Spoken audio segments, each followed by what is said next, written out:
తనకు Z+ category భద్రతను పునరుద్ధరించేలా చర్యలు తీసుకోవాలని కోరుతూ అందజేసిన వినతి పత్రాలను కేంద్ర రాష్ట్ర ప్రభుత్వాలు పట్టించుకోకపోవడాన్ని ప్రశ్నిస్తూ మాజీ ముఖ్యమంత్రి వైఎస్ఆర్సీపీ అధినేత వైఎస్ జగన్మోహన్ రెడ్డి హైకోర్టును ఆశ్రయించారు.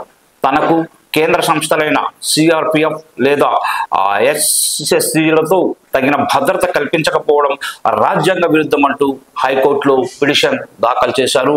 తనకున్న ప్రాణహానిని తాజాగా స్వతంత్రంగా మదింపు చేసి నిర్దిష్ట ప్రోటోకాల్కి అనుగుణంగా Z+ భద్రతను పునరుద్ధరించేలా ఆదేశాలు జారీ చేయాలని పిటిషన్లో అభ్యర్థించారు.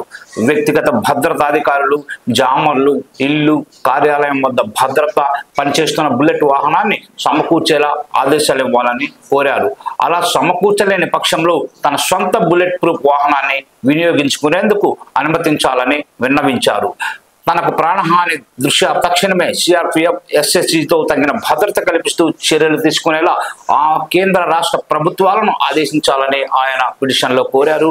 తనకున్న ప్రాణహాని, తనపై జరిగిన హత్యాయత్నాన్ని పరిగణలోకి తీసుకొని తాను ముఖ్యమంత్రిగా ఉన్న సమయంలో Z+ భద్రతను కల్పించాలని వైఎస్ జగన్ తన పిటిషన్లో నివేదించారు.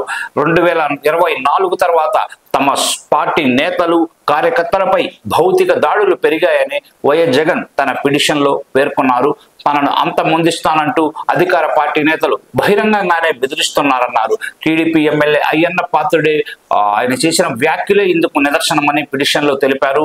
ఇటీవల శ్రీ సత్యసాయి జిల్లా కుంటిమద్ది గ్రామం నుంచి తిరుగు ప్రయాణం సందర్భంగా తీవ్ర భద్రతా లోపాలను అందరూ చూశారని ఆయన హైకోర్టుకి విన్నవించారు.